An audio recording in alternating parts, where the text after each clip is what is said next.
아무튼 네, 선생님. 예, 튀르키예에서 잘 지내고 있고 일주일마다 이렇게 그 봉선사 월인사학부대학 이 수강생들하고 데이트하고 있어요.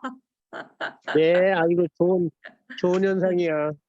네, 스님도 그 봉선사 날로 발전하는 소식 잘 듣고 있고, 제가 스님 그 우리 학교에 뭐 그 400명 넘게 어마어마한 국제학술 대회 한 거 사진 잔뜩 보내드렸는데, 그 뭐야 이모티콘도 하나 안 보내주시네. 네. 지금 스님께서 쓰신 책을 사인회하고 있어요. 축하 메시지. 아, 지금 스님 사인회하고 계세요? 어머. 저한테도 소포로 붙여주세요. 한 10권 학생들한테 그 자랑하게. 네? 그렇습니다. 네, 스님. 예. 예, 예, 그럼 건강하게 잘 지내시고요. 그 책 대박나기 기원합니다. 예. 예, 들어가십시오. 들어가세요. 예. 예. 네.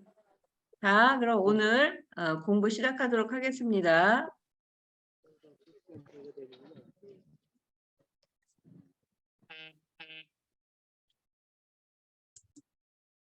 저는 이건 이제 지난번에 준비해놨던 건데 요번 주에 거의 그냥 거의 혼수 상태로 지냈어요. PPT 뭐 이렇게 할 시간도 없고 제가 보통 여기 시간으로 뭐 한 새벽 3시 전후에 일어납니다. 제가 진짜 출가 수행승 같다는 생각을 요새 하고 있어요. 오늘 7강입니다. 10월 29일 토요일 오후 1시 봉선사 월인석보대학에서 강의하는 저는 튀르키예 LGS 대학교의 정진원입니다. 우리는 지금 이 책으로 공부를 하고 있어요. 박희정 출판사에서 2021년에 나온 월인석보, 그대 이름은 한글 대장경.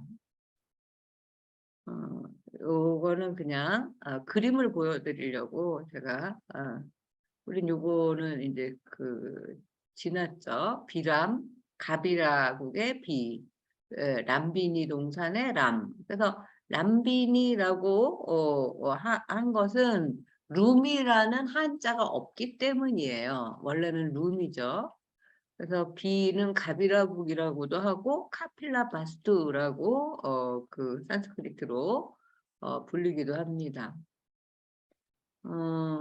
저는 그래서 처음에 진짜 불교의 문외한일 때는 왜 룸비니의 룸을 나무로 쓰지? 뭐 이러면서 이제 또 그걸 고민한 적이 있었어요. 정말 문외한인 시절. 그러니까 룸이라는 한자가 없잖아 생각해 보니까요.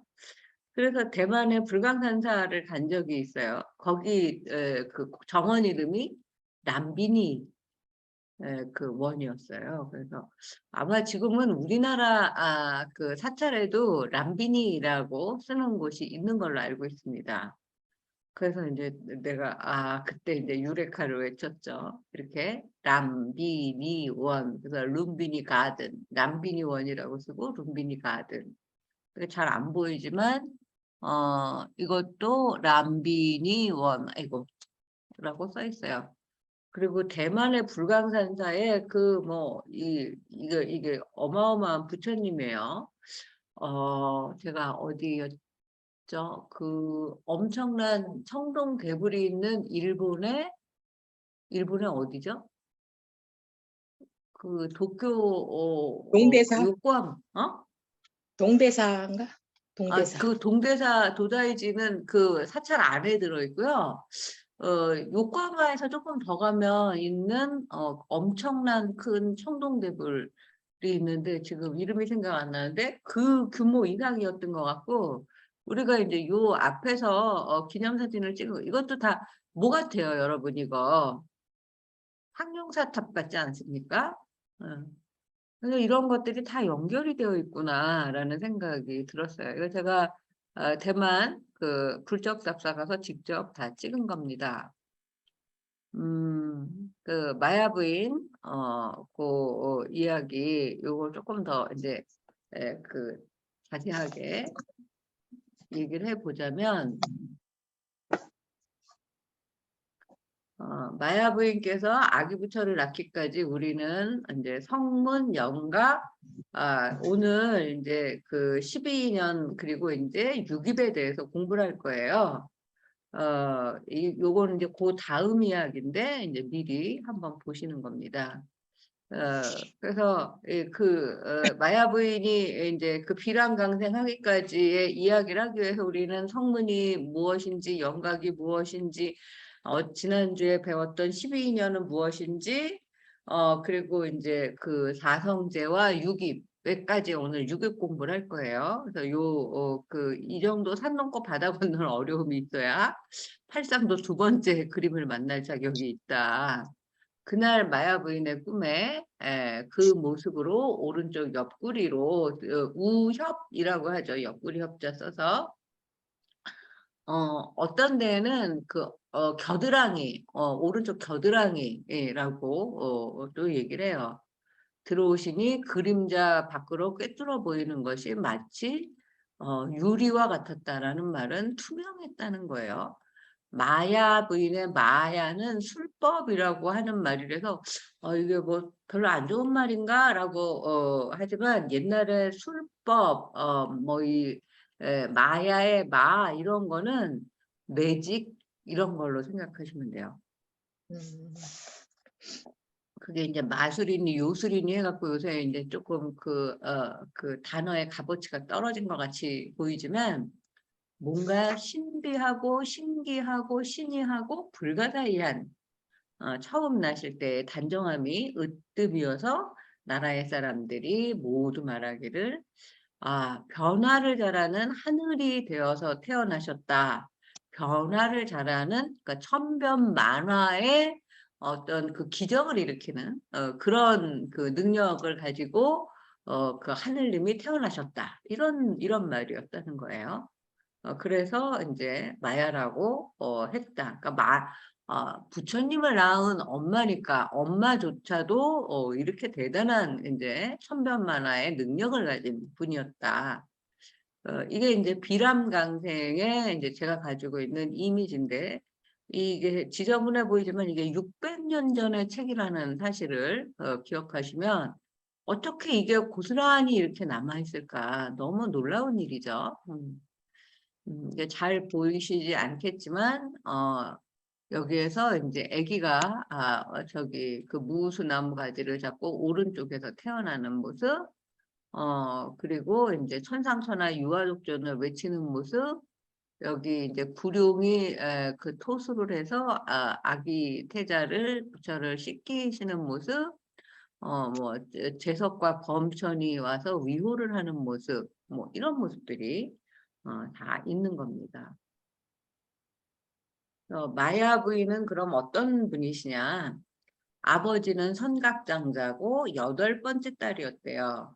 그리고 그때는 아이가 태어나면 그 관상 보는 사람이 지금처럼 뭐 점쟁이라고 생각을 하면 안 되고 미래의 예지력을 가진 이제 그때의 선지식이라고 생각하시면 될 것 같습니다. 이 아가씨 마땅히 전륜성왕을 낳으시리로다 라고 얘기했다는 겁니다. 정반왕이 이 말을 들으시고 왕비를 삼게 된 거예요. 그러니까 마야 부인이 저기 전륜성왕을 낳는다는 말을 듣고 정반왕이 이제 왕이니까 그러면 전륜성왕을 낳을 부인을 맞이해야겠구나 이렇게 됐다는 거죠. 성각장자의 장자는 그럼 무슨 뜻이냐? 이 어른장자고 사람 장자죠. 으뜸이라는 뜻이다. 그 으뜸이라는 뜻에는 뭐가 있느냐? 성도 귀한 성이고 벼슬도 높고 그 부유해야 하고 위엄도 있어야 되고 무서우면 이거는 카리스마가 있어야 된다라고 나는 번역하고 싶네요.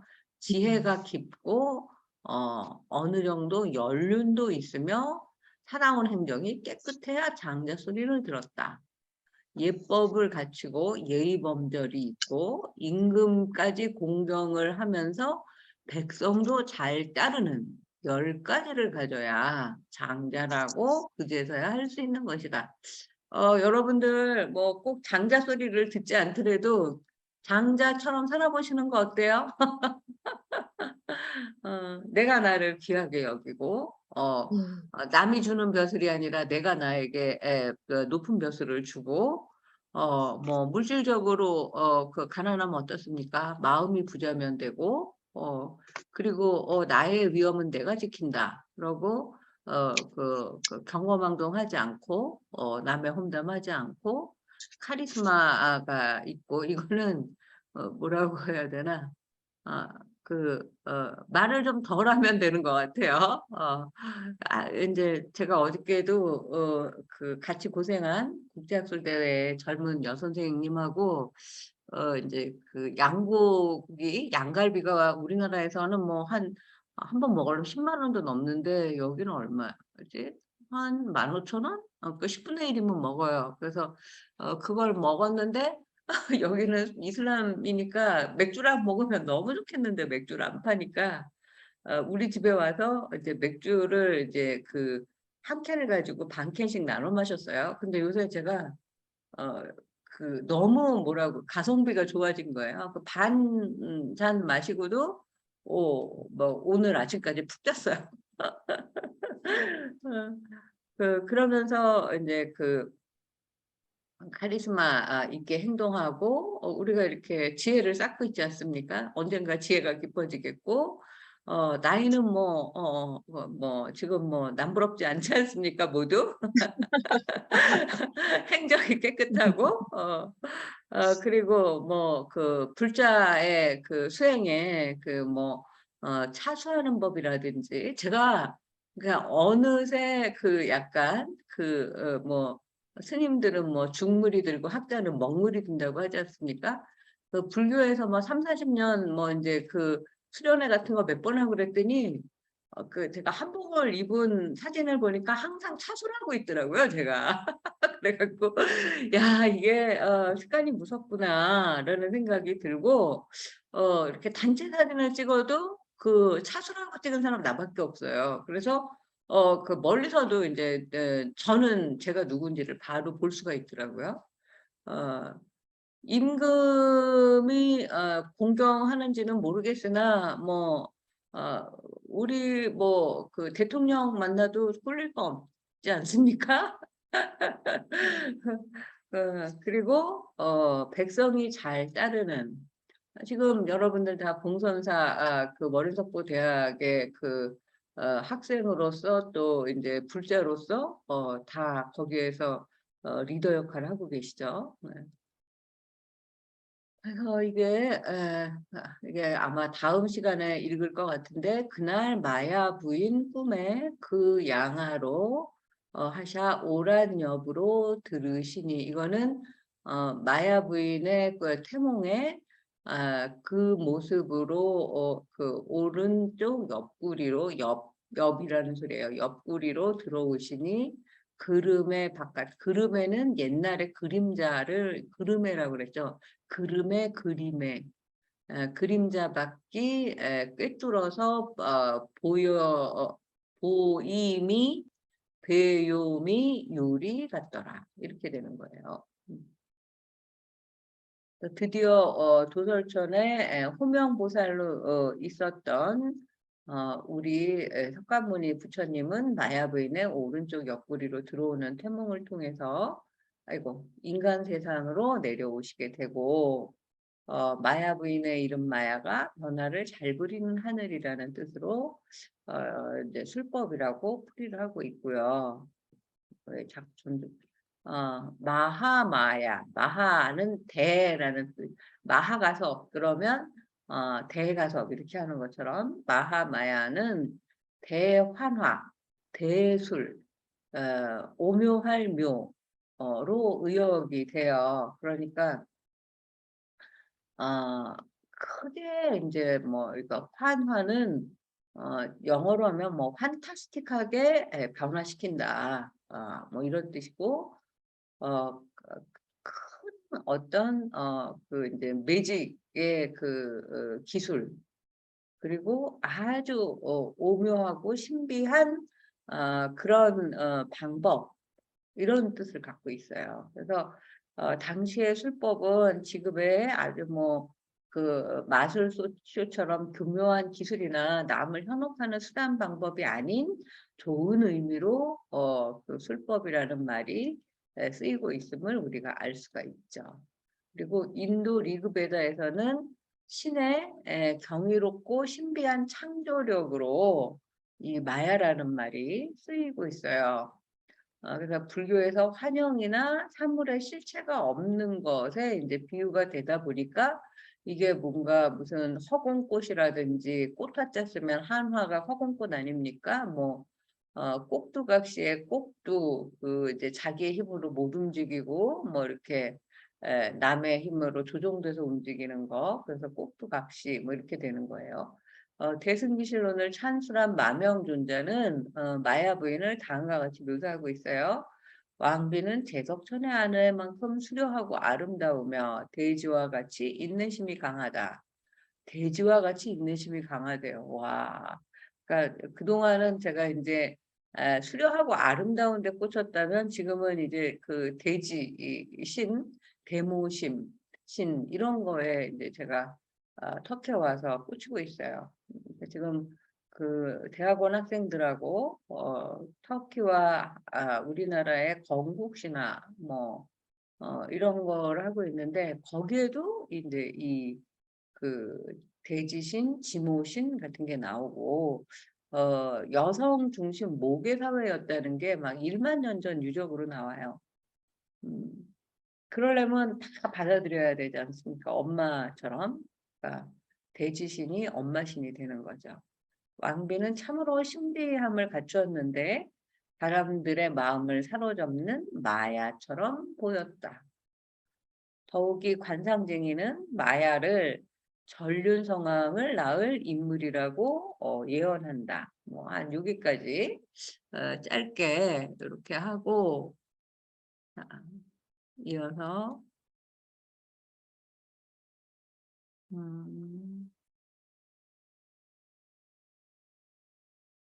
요거를 보여드리기 전에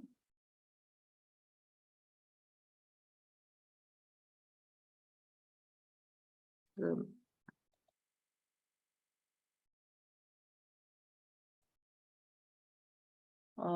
지금 수령을 제가 6번째 이야기할 차례인데 어떻게 좀 달라졌나 보여드릴게요.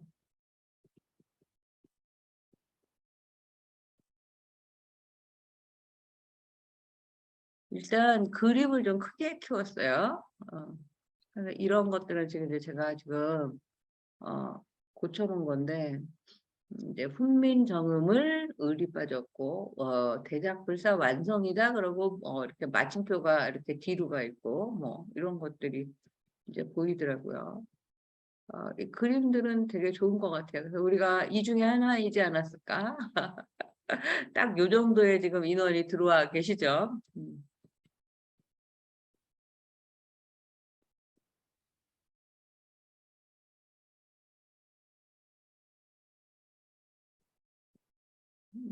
그림들은 다 좋은 것 같아요. 석고상절이라든지 지금 이렇게 그 극락왕생을 발언하는 태종일지, 세조일지 그리고 소원왕후 그리고 이제 이거를 조금 이렇게 작게 하고 옆에다가 이제 뭐 이렇게 본문을 쓰고 그랬는데 그냥 이걸 한 장으로 한 페이지에 전부 다 집어넣으라고 그랬고 그림도 이렇게 크게 넣으라고 했어요. 그리고 이 이제 투어나무는 사실 이 어부밖에 남아 있는 게 없어서 이거를 위로 올리고 설명을 밑으로 내려야 되는데 이런 센스 같은 게 좀 아쉬워요. 비슷한 내용을 연재하다 보니까 자주 써서 연달아 있으면 제가 빼라고 그랬고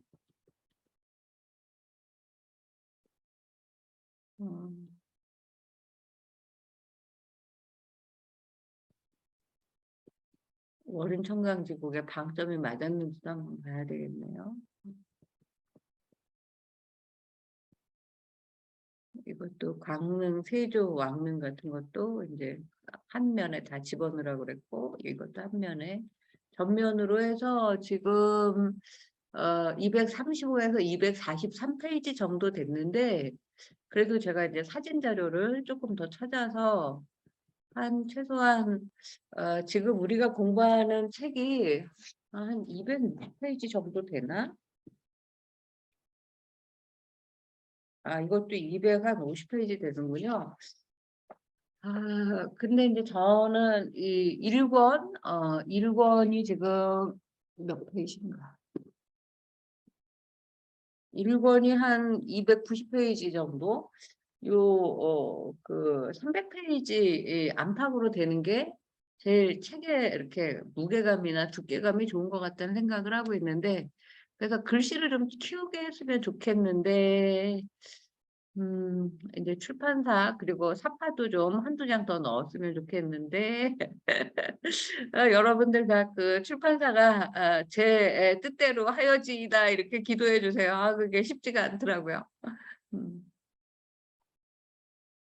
아무래도 이제 출판사는 이 책이 많이 팔리도록 해야 되니까, 음, 그래도 이제 제가 그 종정스님 추천사가 맨 앞에 있어서 요번에는 이제 불교 그 조계종 그 이제 전국의 본말사 사찰에 이 그 조선대장경이라고 제가 썼지 않습니까? 조선대장경을 고려대장경을 구비하는 것처럼 그렇게 제가 쓴 책 3권씩 다 갖추라고 그렇게 이제 강력하게 제가 지금 주장을 하고 있습니다. 그래서 이 책이 되면 제가 종정 스님을 찾아뵙고, 이 그림도 지금 이제 그 아까 봤던 이제 지난주에 봤던 도솔레인데, 이거보다 좋은 사진을 제가 지금 보내드리고 있고요. 그리고 이제 목적은 오직 백성이었다.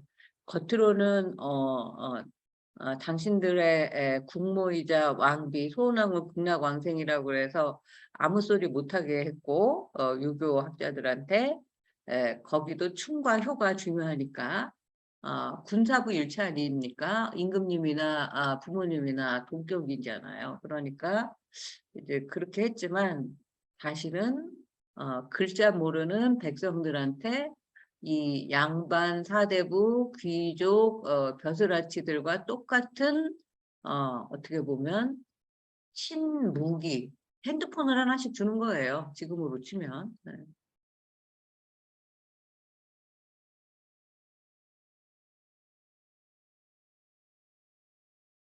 그래서 지금 어제 겨우 5번째 얘기까지 봤고요. 이제 시달타 태자가 탄생하는 부분입니다. 그래서 정반항이 이번에는 이제 우리 조금 전에 마야 부인이 태어나는 얘기했죠. 이제 아기 태자가 태어나서 관상가를 부르는 내용, 이런 것들을 지금 보고 있어요.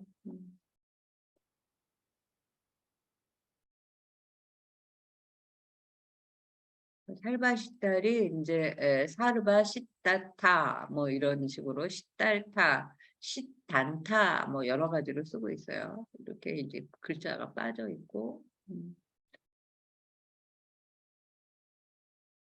이제 이런 것들이 이거는 본문이고 이거는 주석인데 본문과 주석이 뒤바뀌어 있게 이렇게 표시가 크기가 되어 있고, 이런 걸 찾는 게 이제 엄청 중요한 거죠. 그렇게 해서 지금 6번째 이야기를 하려고 하고, 오늘은 여기도 6번째 이야기네. 협주의 세계 책 속의 책 6입에 대해서 말씀을 드리도록 하겠습니다. 이제 나란말씀이라는 영화가 2019년도에 나왔어요. 벌써 이제 3년이 됐나요? 4년이 됐나? 1, 2, 3년이 됐군요. 훈민정음의 창제 그 비하인드 스토리를 다루고 있는 영화가 나온 게 나는 너무 고마운 거죠. 근데 이 감독이 이 영화 기획 단계에서 나를 만났더라면 이 영화는 절대 망하지 않습니다. 그게 너무 아쉽고, 어쨌든 뭐 뒤늦게라도 만나서 제가 자문단에 그 이제 엔딩 크레딧에 그 이름 석자를 넣고 망했기 때문에 그 감독님이 시간이 많아가지고 저하고 같이 특강도 하러 다니고 우리 봉선사 지난 그 겨울에 그 감독 부부가 와서 같이 그 이제 수업도 듣고 짧게 미니 특강도 하고 그러셨죠. 그 세종과 신미대사가 주도적인 역할을 하는 그런 영화였어요. 저는 수작이라고 생각을 하는데 신미대사가 나온다고 불교 영화라고 생각하는 사람들이 기독교들이 엄청 공격을 해댔죠. 그 무지몽매한 일이에요. 훈민정음 글자 만들었다고 그 사대주의에 어긋난다고 최만리가 목숨 걸고 상소하지 않습니까? 근데 신기하게 제가 살고 있는 동네 이름이 뭔지 알아요? 최만리의 애가 우리 동네에 살았대요. 그래서 최만리의 말리를 따서 말리제 옛길이에요. 나는 너무 전생에 최만리였나?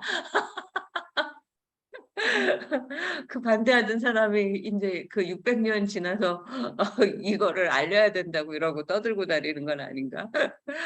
갑자기 그런 생각도 드네요. 전혀 불교 영화가 아니죠. 진짜 나는 뭐 그 고조선의 그 장군 이야기보다 이게 더 중요한 이야기라고 생각해요. 우리 문자 한글의 원류인 훈민정음에 대해서 상식이 높아지는 영화이다. 한글이 한류 파급에 얼마나 큰 역할을 하고 있는지 요즘 외국인이 그 등장하는 수많은 TV 프로그램만 봐도 너무나 잘 알 수 있죠. 저도 이제 자문 역할로 이 영화 엔딩 크레딧에 이름을 올렸는데 그러나 그 영화를 만든 이들이 워린 속보를 읽었으면 얼마나 더 풍성하고 논리가 탄탄해졌을까 생각하게 되면서 이제 안타까움을 금할 수가 없죠.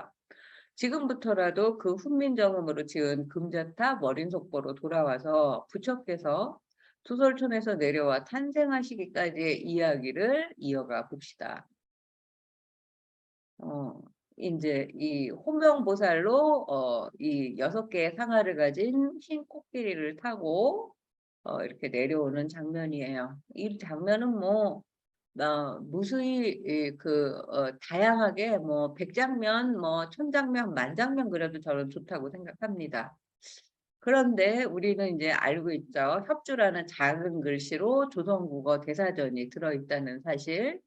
근데 그 협주가 협주로 끝나는 게 아니라 협주 속에 또 그 협주를 설명하는 협주가 또 있는 거예요.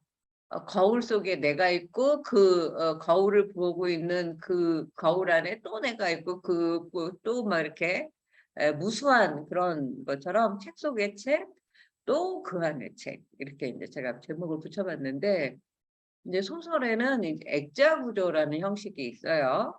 마치 액자 안에 그림을 설명하듯이 액자 바깥에서 이제 나레이션을 하는 그런 형식인 거죠. 그 마치 뭐라고 할까? 변사가 무성 영화를 설명하듯이 월인 석보는 그렇게 말하자면 2겹, 3겹의 액자 구조를 가진 글이라고 할 수가 있다. 석보삼절은 월인 청강직업보다 한 칸 내려쓰기로 본문과 세주가 시작이 됩니다. 그런데 협주의 협주는 그보다 한 칸 더 내려서 써요. 곧 현대의 가로쓰기를 예를 들면 이제 2칸 들여쓰기가 되는 거죠. 이제 이 마야 부인이 그 오른쪽 옆구리로 들어오는 꿈을 꾸는 거죠. 여기는 신화가 있고 이 연꽃으로 받치고 요건 이제 정자입니다. 이런 그림도 이쁘지 않습니까? 지금까지 석고상절 본문 내용은 월인 청강지곡 14장 15장 그 상서로운 별이 뜰 때 흰 코끼리 타고 상서로운 별이 뭐죠? 불성 그 삼수변에 그 불자 쓰는 우리가 부처님 불자 쓰는 사람변에 불자 쓰는 거죠. 오른쪽 옆구리로 들어오는 태몽을 꾸는 것입니다. 곧 도솔레이상의 마야 부인과 석가모니 탄생에 대한 이야기로 시작하다가 거기에서 파생되는 제천, 성문, 연각 이런 말이 이제 등장을 하니까 그 조선의 백성들은 이렇게 어려운 단어를 불교 용어를 모를 텐데 그러고 이제 거기에 대한 주석을 달다 보니까 이제 책 한 권 분량이 나오는 거예요. 그래서 연각이 되기 위한 조건은 12인연이다. 그래서 12인연을 설명하다 보니까 명색이 나오고 그 명색에 유깁이 또 이제 나오는 겁니다. 그 명색은 유깁으로 이루어졌기 때문에. 그래서 그 설명을 하고 있는 중이에요. 그 액자 속으로 걸어 들어가니 또 다른 액자가 나타나는 2중, 3중 액자 구조의 스토리텔링이다. 저는 이렇게 보고 있습니다. 그리고 여기까지가 보편적인 형식인데 이 글에서는 유깁에 대한 새로운 작은 책을 새로 공부한다. 우리 옛날에 그 저기 무슨 그 아동 월간 잡지 같은 거 읽으면 부록이 있지 않습니까? 근데 부록이 이제 별책 부록 그래서 따로 떨어져 있는 부록도 있지만 책 속의 부록도 있어요. 그 책 속의 부록이라고 생각을 하시면 됩니다. 두 칸을 내린 유깁의 입. 그럼 육은 알겠지 이제 여선육 이렇게 가르쳐 줬으니까요. 그러면 이 드립의 입은 뭐냐? 그러니까 입은 섭의 포마로 뜻하니 섭은 버물시오. 이는 들시라. 근진이 서로 대하면 식이 생기나니 식이 근진으로부터 늑입이 다 되니 다외나니 이런 표현 해보고 싶지 않습니까? 근진이 곧 소입이라. 이 이제 능소의 개념이 나와요. 소입의 소는 지금으로 치면 어떤 대상, 그러니까 문장으로 치면 그 목적어, 그리고 이제 능입은 이제 주인공이 되는 주어, 뭐 이렇게 생각하시면 돼요. 이 12인연, 12인연의 12는 여기 능입, 그 뿌리는 능입, 근본은 능이라고 하고 거기에서 근진이 나오는데 그 능입에서 나오는 근진은 이제 그 대상이 되느니라. 조금 어려워요. 그래서 저는 이 능소의 개념을 배우는 게 너무 어려웠어요.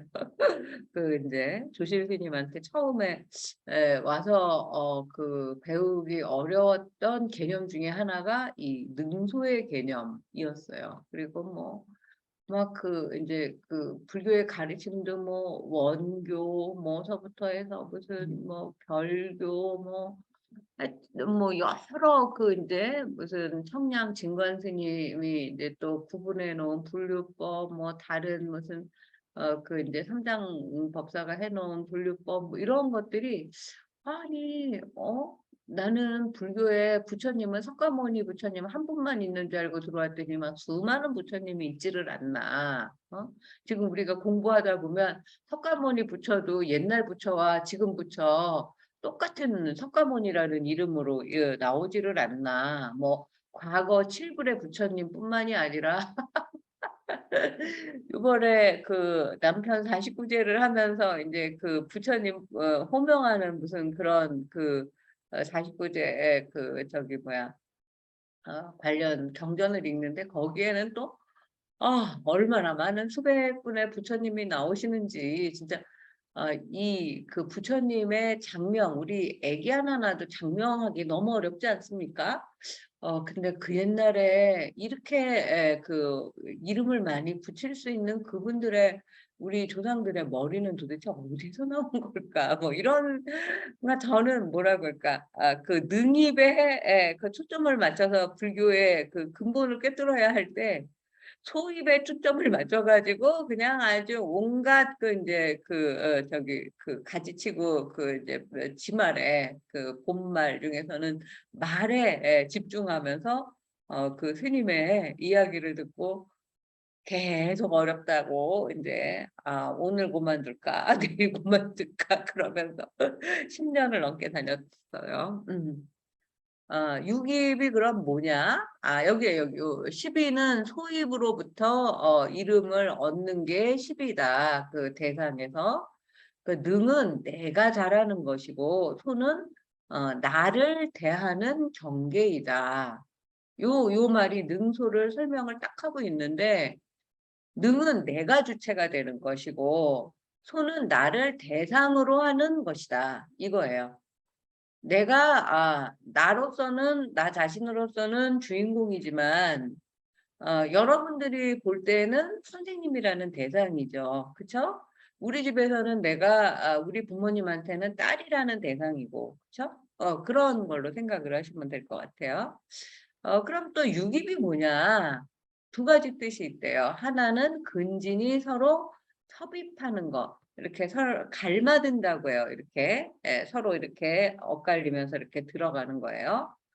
그 다음에 두 번째는 근과 경. 이것도 이제 능소라고 하면 아까 그 근이 이제 능입이 되고 이제 진이 소입이 되는 거거든요. 그러니까 능소가 다 식에 들어있는 바이다. 그러니까 내가 그 주인공이 될 수도 있고 그 상황에 따라 대상이 될 수도 있는 것처럼 이렇기 때문에 경들의 12입이라고 이름을 지었다. 불교 경전에서 능언경에 오직 육군으로 입을 삼았는데 근이 어진 뭐지 어질다라는 거는 지금은 뭐 착하다 뭐 이 정도의 뜻이지만 모든 것에 아주 뭐 그 지혜 완성이고 뭐 현명하고 아주 수승한 그런 좋은 뜻이 다 들어있는 게 어질다예요.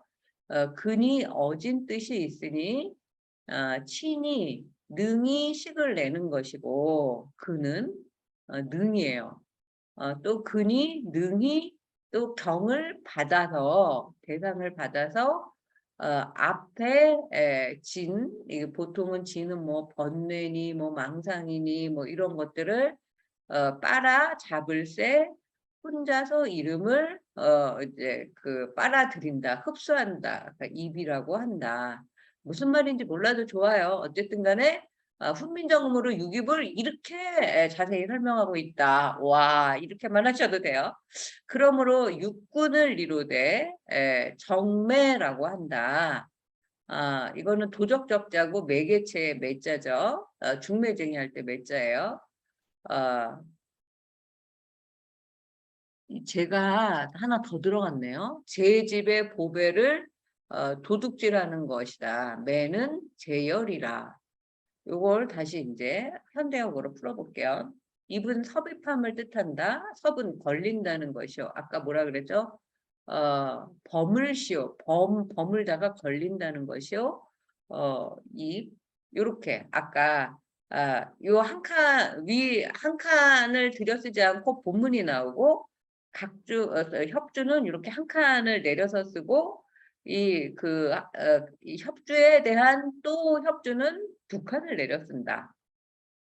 그러니까 육입이라 그러고 입은 섭입포마로 뭐 뜻하니 이렇게. 그러니까 입은 들어가는 것이다. 육군과 육진이 서로 대상으로 상대하면서 이제 식이 생기는데 식은 근진이 주체가 되고 근진이 곧 식의 대상이 된다. 이러니까 서로 갈마든다. 갈마든다라는 표현, 서로 이렇게 넘나들고, 한쪽으로는 흡수가 되고, 이렇게 손가락이 이렇게 되면, 오른손으로 끼어들면서, 왼손도 마찬가지가 되는 거죠. 이렇게 서로, 이런 걸 갈마든다고 그래요. 갈마들다를 찾아볼까요? 음. 이게 이제 저기에 그 좋은 점이죠. 음.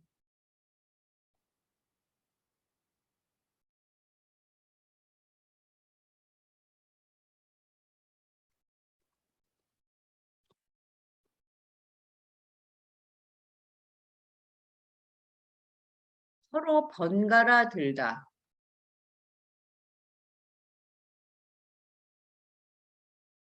이게 순수한 우리말이에요. 낮과 밤이 갈마들다. 그래서 뭐 교대하다. 번갈아의 갈. 번갈아 들다. 이게 이제 갈마들다.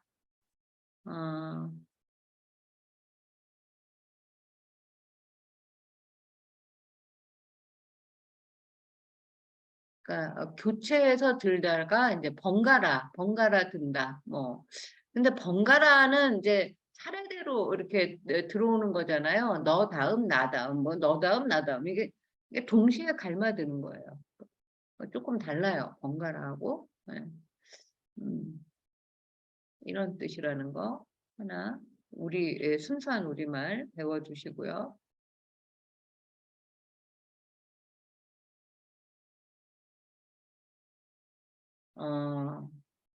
이 12년은 소입에서 그 대상에 이제 그 입에서 이제 이름을 얻게 되는데 능은 내가 잘한다는 뜻이고 내가 주체가 된다는 뜻이고 소는 나를 상대하는 경계를 뜻한다.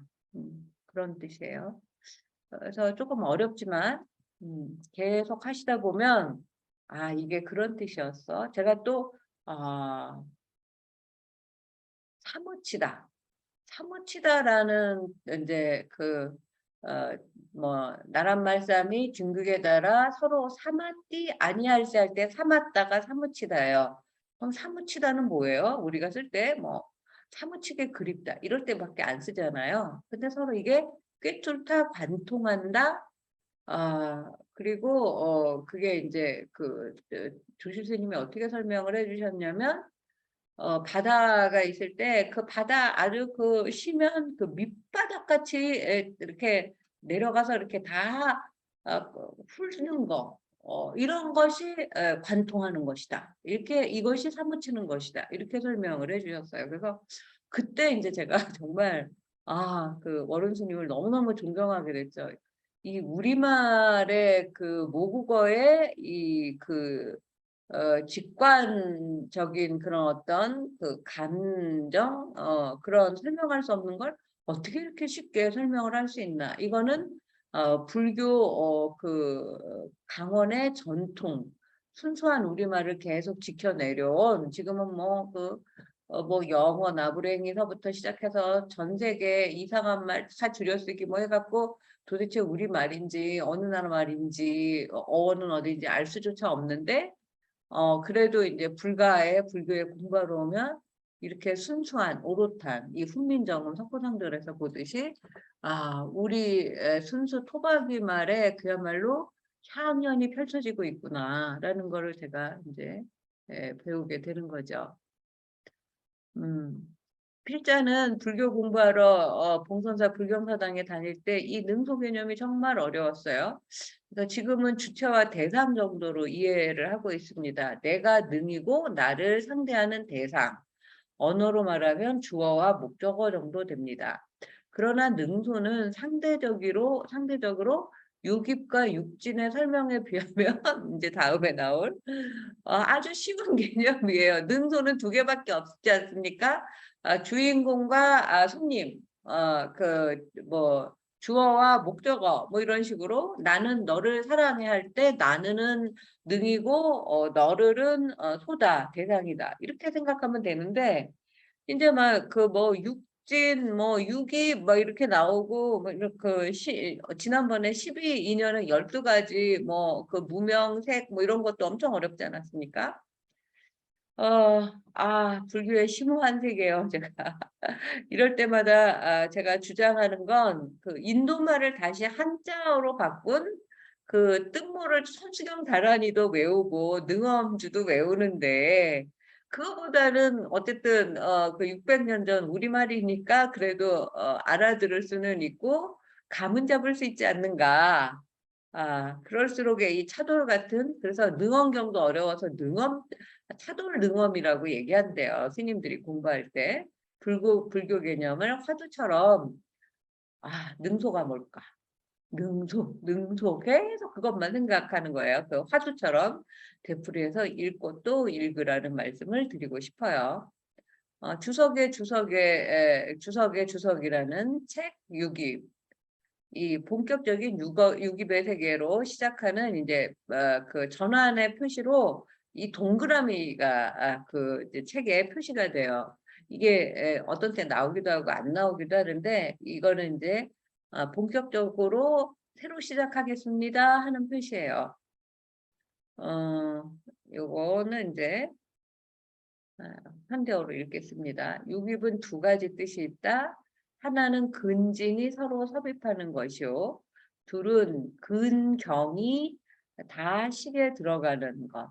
두 가지예요. 그래서 이게 무슨 말이지? 그러므로 경전에서 이 두 가지 근진이 갈마드는 것, 근경이 식에 들어가는 것, 이 두 가지를 육입이라고 하는데 이 두 가지를 합해서 근진이 섭입하는 것, 근경이 식에 다른 걸 그래서 또 12입, 12입이라고 이름을 지었어요. 능언경에서 오직 육군으로만 입을 삼는데 육입으로만 이제 그 근을 삼는데 이 근은 어질다는 뜻이 있기 때문인데 그 친히 능히 능동적으로 식을 내고 또 근이 능히 그 대상 경계를 받아서 그 앞에 진을 빨아서 흡수해서 잡음으로 그러니까 흡수해서 빨아들이니까 입이라고 하는 거예요. 그러니까 그래서 육입이라고 한다. 그래서 육군을 말하기를 정매라 하니 자기가 자기 집의 보배를 도둑질한다고 하는 것이다. 매는 중매이다. 12연기가 이게 이렇게 나눌 수도 있대요. 이게 이렇게 해야 되는데 무명행은 과거의 원인이 되는 거고 무명행의 결과로 식명색 육처 지금 우리 지금 육처 육입을 배우고 있어요. 촉수라는 현재의 결과가 이루어진 거고 그 결과로 애취유라는 현재의 원인이 또 있어서 미래 결과가 생노사로 이루어진다. 이렇게 이제 12연기를 설명하기도 해요. 그러니까 12연기 중에 지금 5번째에 우리가 지금 그 이제 그 본격적으로 공부를 하고 있는 거예요. 무명행식 명색유깁. 육입 정말 어렵죠. 제일 간단한 정의는 산스크리트 사드 아야타나라는 것을 번역한 것으로 대상을 이제 감각 이제 그 우리가 뭐 꽃을 보면 그 예쁘다든지 꽃잎이 뭐 부드럽다든지 이렇게 감각으로 익히거나 의식으로 하는 눈으로 보고 귀로 듣고 코로 향기 맡고 혀로 맛보고 몸으로 접촉해보고 이제 그게 머릿속에 그 이제 생각으로 자리 잡고 하는 육군 그 작용이라고 하는 것이다. 그러니까 육입은 이제 육군의 작용 그리고 육처와 같다. 좀 더 자세히 설명해 본다면 부처는 존재와 세계를 12인연으로 설명을 했죠. 12인연이란 12가지 요소들이 서로 인과관계를 이루고 지금 우리가 도표에서 봤듯이 윤회 전생을 한다. 그런 걸 말하는 거예요. 그래서 그 12가지가 무명행식, 명색, 유기, 촉수, 애취, 유, 그 다음에 생노사 이렇게 되는 거죠. 이 중에서 여기에서 설명하는 이제 그 식은 인식의 주관으로 육식을 말하고 육식은 다시 그 안입이 설신의를 통해서 인식작용을 또 하게 되고 이 안입이 설신의는 또 육근이라는 것에 의존을 해서 색성향 미촉법이라는 육경 그 대상을 이제 그 지각하는 안식, 이식, 귀식, 설식, 신식, 의식을 또 말하게 된다고 해요. 이해하지 못해도 괜찮습니다. 저도 잘 모르겠어요. 이걸 다 알아야 할 필요는 없고 내가 중요하게 생각하는 뭐 무슨 그 화엄경도 60화엄, 80화엄 있지 않습니까? 왜 화엄경이 훈민정음으로 번역이 안 됐을까? 제가 이제 곰곰이 생각해 본 적이 있는데 너무 길어서였던 것 같아요. 제가 그래서 그걸 언젠가는 하리라 하다가 세종세조가 다 돌아가시고 나서는 정의왕후께서는 이제 그 세조가 펼쳐놓은 일을 마무리하는데 저기 정성을 다하다 보니까 또 정의왕후도 돌아가시고 그 다음에는 그 세종세조 정의왕후의 그 뜻을 이어받는 왕이 없었다라고 보는 거예요. 각자의 근기만큼 또는 눈높이만큼 이해하고 다음 진도를 따라가고 다 끝까지 읽은 다음에 다시 돌아와서 진짜 독소백편 의자연을 하시면 내 경험치만큼 내 깜냥만큼 저는 이제 깜냥 무슨 그 아까 사무치다 뭐 능소 또 몰록 이런 표현들을 이 불경서당 와서 배웠어요. 그래서 이 월인석보 대학이 저는 월윤 스님의 불경서당을 잇는 그 현대판 조실 스님은 한문 불경의 불경서당을 열었지만 나는 훈민정음 불경서당을 그 스님의 그 유지를 받들어서 연 사람이다. 그리고 그 불경서당의 그 주인공들은 여러분이다라는 자부심을 가지셨으면 좋겠어요. 봉선사에만 우리 조계종 전체를 통틀어서 있는 것이 불경서당이었어요. 지금 능엄학님보다 불경서당이 훨씬 먼저 생겼습니다. 한 10수년 먼저 생겼어요. 근데 능엄도량 능엄학님은 잘 되고 있는데 지금 조실 스님의 불경서당은 거의 이제 그 10수년 동안 2000년 스님이 이제 한 그 2000년까지 하셨어요. 그리고 20년 만에 이제 제가 다시 문을 연 거라고 저는 그렇게 자부심을 가지고 말씀을 드릴 수 있습니다. 그래서 스님은 그 불경서당이 그 장기 휴업에 들어간 거를 너무 안타까워하시면서 이제 불경서당 문을 닫겠습니다. 고불식을 해라 이놈들아 막 이러면서 우리를 불러 모아가지고 막 그 불경서당에 대한 그 안타까움을 엄청 토로하셨는데 우리는 그때 이제 다 젊고 이 불교학자, 인문학자들이 다 이제 그 교수 그 정규직 교수가 못 되고 그냥 전국 활도를 돌아다니면서 그 이제 그 각박한 삶을 사니까 이거를 이제 그 스님의 뜻을 이어받아서 계속 우리가 운영할 수가 없었죠. 그래서 그렇지만 스님이 폐업식을 하라 그러는 거 우린 또 받아들일 수 없는 거예요. 스님 그건 우리가 언제든지 다시 할 수 있는데 스님한테 배운 것들을 그리고 그걸로 다들 뭐 먹고 살고 있는데 언젠가는 다시 할 수 있지 않겠습니까? 뭐 이러면서 이제 그 스님 말을 안 듣고 막 미꾸라지처럼 요리조리 피하고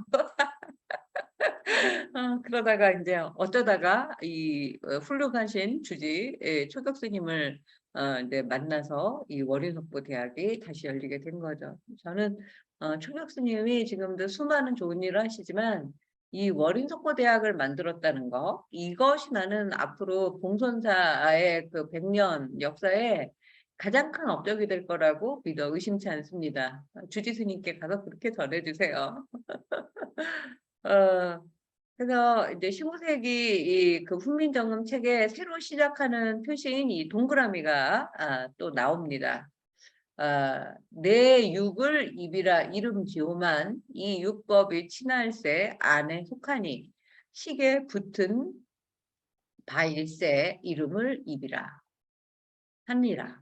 또 그니라 이름 지오만 능은 아니 그는 능이 내요마로 뜻하니 이 여섯이 다 식 내는 공이 이실세 통이 이름을 그니라 하니라.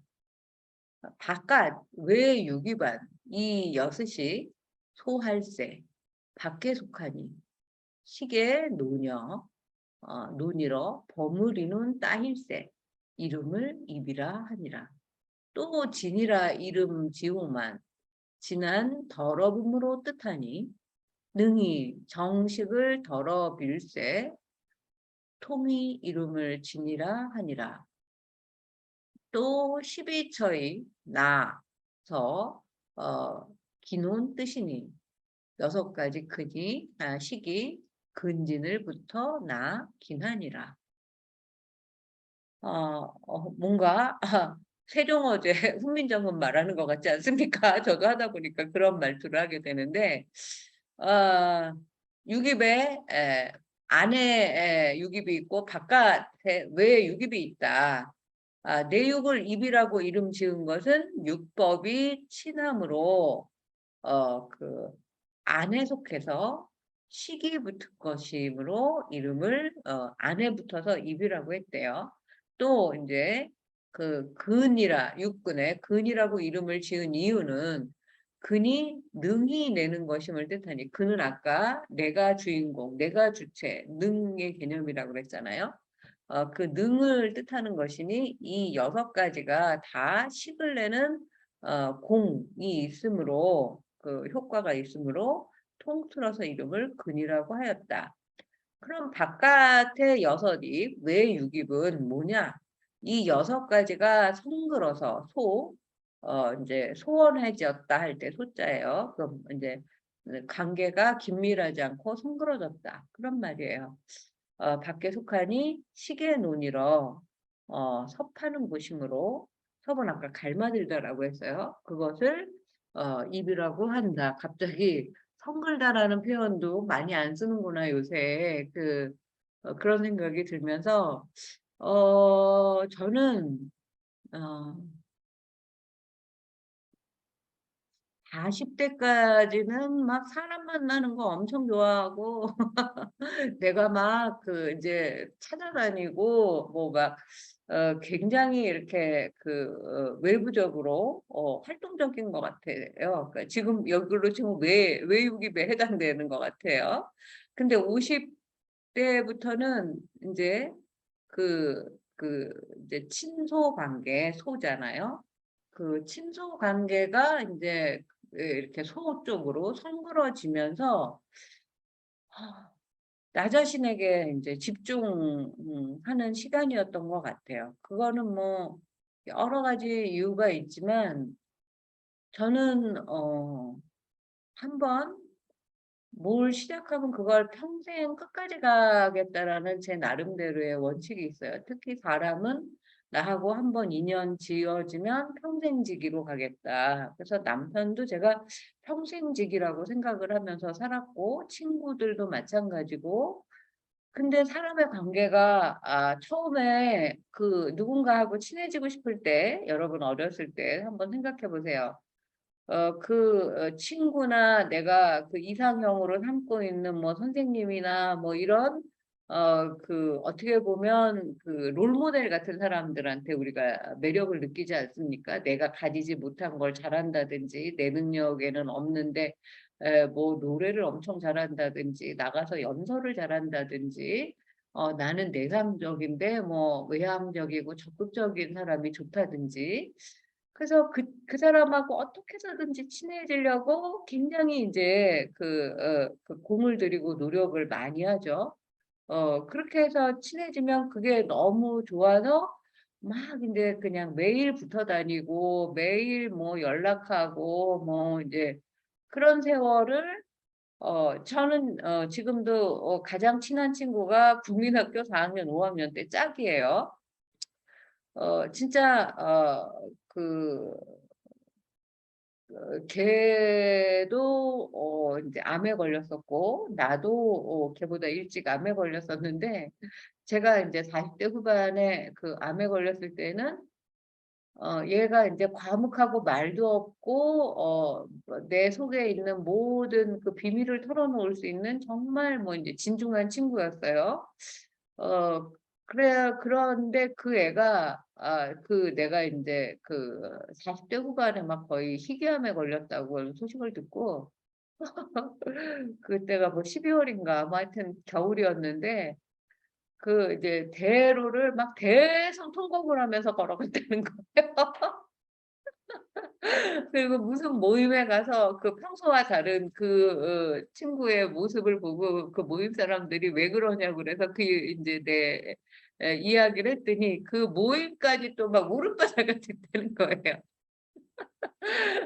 근데 인제 제가 한 뭐 얼마가 지나서 그 죽지도 않고 멀쩡한 모습으로 인제 같이 걔하고 거기 모임에 나타났더니 우리가 대성통곡했던 그 사람이 맞냐면서 막 뭔가 배신감이 좋은 배신감이죠. 느껴진다고 하고 그렇게 인제 하루도 없으면 못 살 것 같고 얘가 이 친구가 죽으면은 '어떻게 하나.' 막 이런 생각을 했었는데 지금 굉장히 소원해졌어요. 예.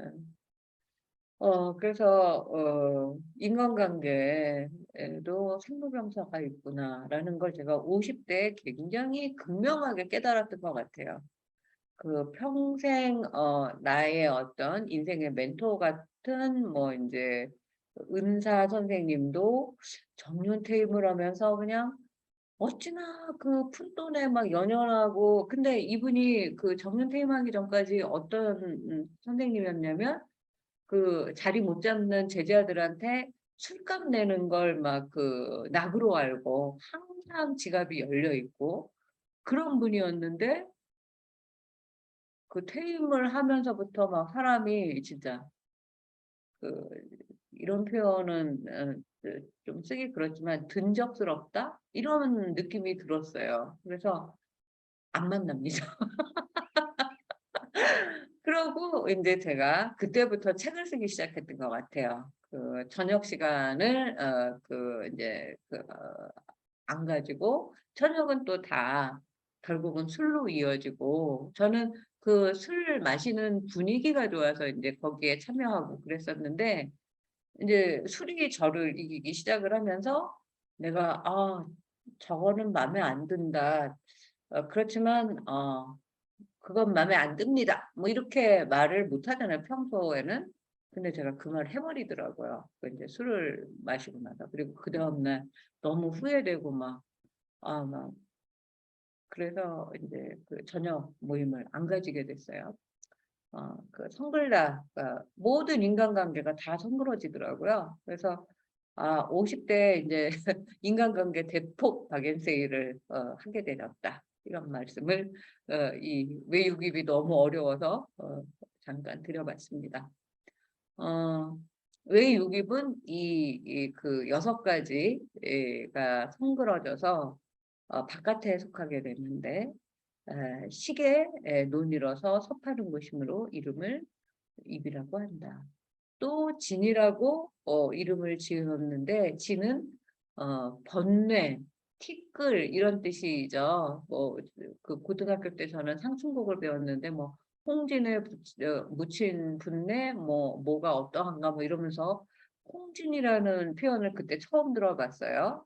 그 세상에 이제 그 번뇌와 망상과 뭐 이렇게 그 먼지와 티끌 같은 그런 세상에 묻혀 있는 여러분이요. 뭐 이런 뜻이에요. 시계논이러 아니야. 진이라 이름 지음은 진이 더러움을 뜻하니 능히 정식을 더럽힘으로 통틀어 이름을 진이라고 하였다. 이 월인석보가 뭐 인제 부진원이 맑고 고요하여 뭐 이렇게 시작한단 말이죠. 그러니까 그때의 진은 인제 참진자예요. 그 본래 참된 근원은 맑고 고요한데 그러니까 아주 맑은 물같이 담담한데 거기에 뭐 미꾸라지 한 마리가 지나가면 그 미꾸라지는 거기에서 뭐 망상일 수도 있고 뭐 세속의 어떤 욕망일 수도 있고 그럼 어떻게 되나요? 아마 다 흙탕물이 되죠. 그 흙탕물이 될 때 그 더러움을 진이라고 한다. 그래서 감정과 그 인식을 더럽힘으로 통틀어서 진이라고 하였다. 이 또 12처가 생겨서 자란다는 뜻도 있어서 6 가지 식이 근진해서 생겨 자란다. 불교에서 가장 많이 외우는 짧은 경전 반야심경이 있죠. 그 안에 지금 우리가 공부하고 있는 공중무색, 그 안에는 색이 없다. 또 색만 없느냐? 수상행식도 없다. 그리고 색수상행식만 없냐? 색성향 미촉법도 없다. 이게 나오죠. 그러니까 실체가 없음을 명백히 깨달은 자리인 공이라는 그 위치에서 보면 확실한 것이라고 말할 수 있는 것처럼 보이는 물질적 요소, 그 색이나 정신적 요소, 색수상 행식, 그 다음에 그 눈, 귀, 코, 혀, 신체 의식, 이 감각기관, 또 감각, 색채, 소리, 냄새, 맛, 촉감, 인식 이런 대상도 사실은 없는 것이다. 요새 제가 이 지난주 내내 그 이제 그 국제 대회를 치르고 막 이제 무리하고 피곤해서 그런지 이 그 저기 노트북 모니터에 글씨를 보는데 반은 파란색이고 반은 까만색으로 보이는 거예요. 그래서 나는 처음에 어떤 사람이 이렇게 글자를 반은 파란색으로 타이핑을 하고 반은 까만색으로 타이핑을 했지 정신이 이상한 거 아니야? 뭐 이렇게 생각을 했는데 내 눈이 이상한 거더라고요. 그래서 지금 이 감각기관이 내가 봤다고 해서 다 믿을 수 없구나라는 생각을 했고, 예, 그래서 이제 서울에 가면은 안과에 가봐야 되겠다라는 생각을 지금 하고 있어요. 그러니까 외국에 살면 여기도 다 병원도 있고 뭐도 있고 다 있습니다만 외국어로 내 그 병의 증세를 설명하는 게 너무나 어렵기 때문에 한계가 있어서 병원에 잘 안 가게 돼요. 네. 사실 이 감각기관으로 본 것이 맞다고 여러분들 말할 수 없다는 거 너무 이제 잘 알고 계시죠? 한 가지를 봐도 백인백색이고 어떤 사건에 뭐 이렇게 증인으로 만약에 출석을 한다. 그러면 그 증인들의 말이 지금 다 다르지 않습니까? 그러니까 실제를 안 말해서 다를 수도 있고 요새 그 무슨 이제 저는 뉴스도 잘 안 보고 있지만 뭐 그 뭐 유동규인가 그 이재명의 그 무슨 그 최측근이라고 하는 사람이 그 말하는 거 한마디에 그 막 그 정치계가 진짜 들썩들썩하고 이런 것들. 그런데 그 사람은 그전에는 전혀 그렇지도 않았지 않습니까? 그래서 어 어떤 정치적인 사건도 그 파워 게임에서 지고 나면 이렇게 그 180도로 달라지는구나 뭐 이런 걸 느낄 수가 있고 이건 이제 어떻게 보면 이 시계의 그 정신에 관한 거겠죠. 정신적 요새에 관한 거겠죠. 그리고 어 내 눈에는 이게 파란 글씨로 보이는데 다른 사람은 까만 글씨라고 생각을 하고 타이핑을 했다는 거죠. 그러면은 이제 어 내 눈이 이상한 거냐, 그 사람 그 저기 뭐야 손가락이 이상한 거냐, 뭐 이렇게 생각할 수도 있고, 그게 더 나아가서는 장자가 나비 꿈을 꾼 것이냐, 나비가 장자 꿈을 꾼 것이냐, 뭐 이렇게 되는 거예요. 세상은 늘 그 능과 소가 갈라든다, 라는 거. 예. 어떤 때는 내가 주인공인 그 삶을 살 때도 있지만 내가 행인 1, 2, 3으로 살 때도 있는 거 아니겠습니까? 네. 늘 상대적이라는 생각, 어떤 고정불변, 불변, 절대불변의 이런 색과 수상행식은 없다라는 거 오늘 잘 깨닫고 가시면 좋을 것 같아요. 다 실체가 없는 것이다. 예, 것이다. 그래서 확실한 듯 느껴지는 이 나라는 관념도 기실은 없다는 내용이다. 나는 처음에 불교에 가서 내가 이렇게 멀쩡하게 존재하는데 이 내가 없다라고 계속 그 이제 스님들이 말하는 게 이게 무슨 귀신 신하라 까먹는 소리지 막 이러면서 솔직히 지금도 나는 뭐 완벽하게 그 개념을 이해했다고 할 수 없어요. 그러나 그건 알죠. 나는 그대로 나이지만 뭐 태어났을 때 지금의 내가 너무 아니죠. 그러면 이제 어느 정도 자란 뭐 10대, 20대의 머릿속은 그 모습을 내가 생각하고 그게 나라고 그때의 모습이 나라고 생각하고 살고 있지만 음, 겉모습은 이제 이제 노인의 이제 시대로 들어가고 있지 않습니까?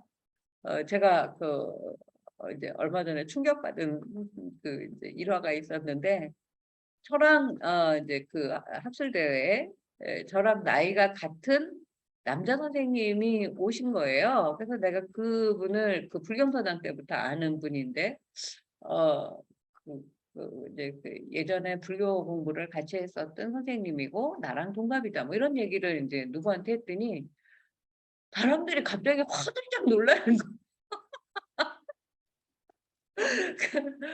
그 남자 선생님이 너무 젊어 보인 거예요. 그래서 처음에는 그냥 내가 그 사람보다 내가 뭐 늙어 보인다든지 그 사람 그것도 이제 같은 여자도 아니고 단 한 번도 외모의 늙음과 젊음에 대해서 생각조차 해본 일이 없는데 주변 사람들이 동갑이었다는 말에 막 너무나 막 기절초풍을 하고 놀라는 모습을 보면서 이 이상한 반응은 뭐지? 그리고 이제 두 번째는 의문의 일패도 아니고 이 분명한 일패는 뭐지? 막 이러면서 엄청 기분이 나쁜. 그래서 이제 내가 여기 오자마자 막 한 달 내내 이 국제학술대회 준비하느라고 정말 외국인이 20년 만에 복귀해가지고 이 국제학술대회를 개최해준다는 건 이거는 불가능한 일이었어요. 근데 어쨌든 그 불가능을 가능하게 하느라고 제가 거의 뭐 한 달 동안 그냥 맨날 소파에서 새우잠을 자면서 막 이제 스트레스에 시달리고 또 여러분도 알다시피 이제 제가 뭐 큰일을 경험한 지 또 몇 달 되지도 않은 제정신도 아닌 상태에서 이제 이걸 하느라고 내가 진짜 내 인생에서 가장 지금 피폐한 모습과 몰골을 하고 있구나 라는 생각을 했고 그게 그 사람들 눈에 분과 이렇게 대비했을 때 굉장히 극명하게 보여졌구나 라는 생각을 했습니다. 그러나 뭐 괜찮습니다. 그에 대한 정밀한 내용을 지금 우리가 이 월인속보로 배우는 중입니다. 중세 한국어를 현대 한국어로 번역하는 것도 이렇게 어려운데 인도 말로 된 경전을 한자로 이렇게 상세하게 풀어낸 중국어 번역자들을 이제 존경하게 돼요. 이렇게 하다 보면 이거 어떻게 어려운 용어 하나하나를 한자로 다 엄선해서 골라서 이걸 유기비라고 하자 이렇게 말을 했을까. 그러나 이 알쏭달쏭한 한자로 된 불교 철학의 세계를 어떻게든 새로 만든 훈민정음 글자로 또 풀이하려고 애쓴 600년 전 이 세조, 소원왕후, 정의왕후, 신미대사와 10명의 자문단 진짜 막 기립박수 치고 싶지 않습니까? 노력을 생각해 보십시오. 가히 눈물겹습니다. 1446년 반포한 지 13년밖에 안 된 1459년 세 글자를 가지고 세기의 경읽기 지금 우리 다 세기의 경읽기 하고 있죠. 여도 좋으니 간곡하고 간절하게 이번 생에 인간으로 태어난 이 우리 백천만검 난조의 세상에서 이 정도 철학은 한 번쯤 들어봐야 하지 않겠느냐? 라는 이 선지식의 말씀이 가슴에 사무치는 것입니다. 갑자기 울컥했어요. 제가 요새 감정 그게 조절이 잘 안 돼요. 차돌 능엄만 있느냐? 차돌 유기배색에도 있다. 100번 읽어봅시다. 100번 읽어서 뜻이 스스로 드러날 때까지 독서 100편 의자현 이렇게 제가 마무리를 했습니다. 어느새 2시 20 여기 거기 2시 20분이죠. 제가 노트북은 한국 시계를 고치지 않았어요. 쉬는 시간 없이 조금 일찍 끝내드리려고 했었는데, 예. 다음 시간에는 7번째 이야기, 12년에도 또 순서가 있습니다. 정말, 정말 이가을 한철학하는 그런 시간이 될 것 같습니다. 어떠셨나요? 어, 어, 어, 변혁주 거사님, 오늘 읽은 내용 어떠셨나요?